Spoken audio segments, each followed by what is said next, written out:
السلام علیکم مائی YouTube family, میرا نام ہے اسیب اشرف اور آپ دیکھ رہے ہیں اسلامک اسٹوڈیو ٹی وی۔ آج میں اس ویڈیو میں بارڈرز کے بارے میں بات کروں گا۔ بارڈرز ایک کسی نقشے کے اوپر لکیر کھینچ دینے کے مترادف ہیں۔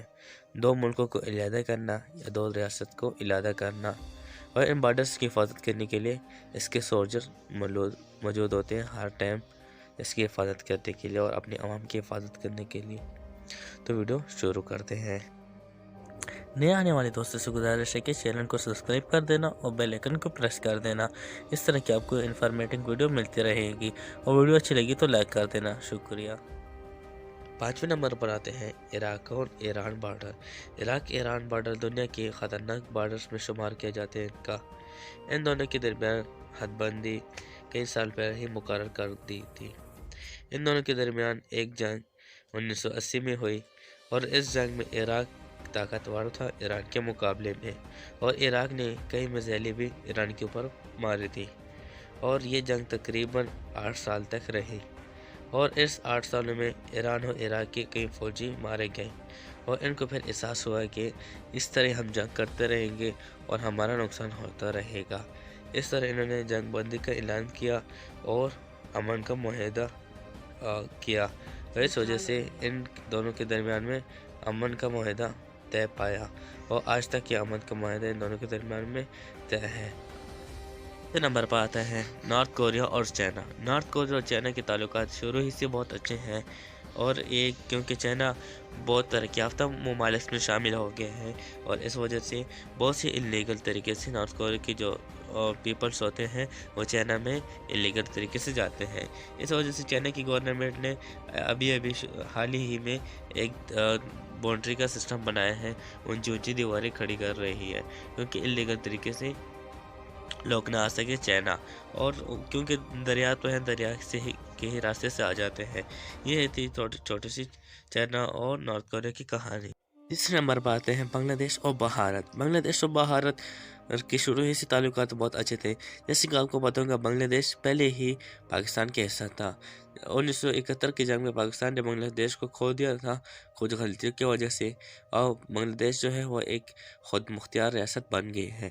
ان دونوں کی بھارت اور بنگلہ دیش کی جو سرحد کی لمبائی ہے وہ 2500 میل ہے، اور اس طریقے سے جو بنگلہ دیش ہے وہ کیونکہ غریب کنٹری ہے، وہ بھارت سے انلیگل طریقے سے سامان بنگلہ دیش لے آتا رہتا ہے، اور بہت سے بنگلہ دیشی ہر سال انلیگل طریقے سے بھارت آتے ہیں، کیونکہ بھارت بنگلہ دیش کے مقابلے میں ایک ترقی یافتہ کنٹری ہے، اور بھارت گورنمنٹ نے اپنے فوج کو آرڈر دیا ہے اس طرح کا کوئی انسان دیکھے اسے مار دینے کا آرڈر ہے۔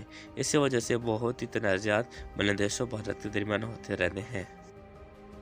دوسرے نمبر بات ہے اسرائیل اور سیریا کا بارڈر۔ ان دونوں ممالک کے درمیان کشیدگی کافی عرصے سے چلی آ رہی ہے۔ 1920 میں برطانیہ نے ایک باؤنڈری لائن کھینچی تھی اور سیریا کو فرانس میں شامل ہونے کی تجویز پیش کی تھی۔ سیریا اور اسرائیل کے درمیان پہاڑوں پر قابض کرنے کے لیے ان دونوں کے درمیان لڑائی ہوتی رہتی ہے، اور یہ جنگیں بھی ان کے درمیان ہو چکی ہے۔ اس وجہ سے یہ چھوٹا سا مسئلہ ہے پہاڑ۔ دونوں ممالک کہتے ہیں ہم پہاڑ پر قابض ہو جائیں، کیونکہ پہاڑ کافی بلندی پر ہیں۔ اسی طرح جو اس کے بعد جو ٹاپک ہے وہ ہے بھارت اور پاکستان۔ پہلے نمبر پر جو بارڈر ہے وہ ہے بھارت اور پاکستان کا۔ بھارت اور پاکستان کے درمیان شروع ہی سے تعلقات اچھے نہیں تھے۔ جب سے پاکستان بنا تھا اور بھارت بنا تھا، ان کے تعلقات اس وقت سے اچھے نہیں تھے، کیونکہ ان کے درمیان ایک چھوٹا سا مسئلہ ہے، مسئلہ کشمیر۔ جب یہ مسئلہ کشمیر حل ہو جائے گا، ان دونوں کے درمیان تعلقات بہت اچھے ہو جائیں گے، اور جتنا یہ خرچہ اپنے ڈیفنس پر کرتے ہیں، اگر یہ ڈیفنس اپنی ایگریکلچر اور کسی پیشے میں کرے تو یہ دونوں ممالک بہت ترقی کر سکتے ہیں۔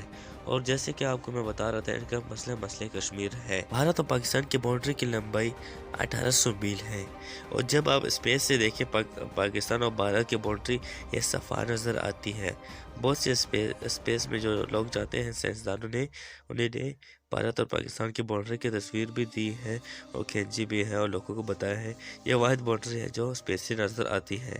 اگر آپ کو یہ ویڈیو اچھی لگی ہو تو لائک کر دینا، اور ہمارا چینل یا سبسکرائب کر دینا، اور یہ معلومات ویڈیو اپنے دوستوں کے ساتھ بھی شیئر کر دینا۔ شکریہ۔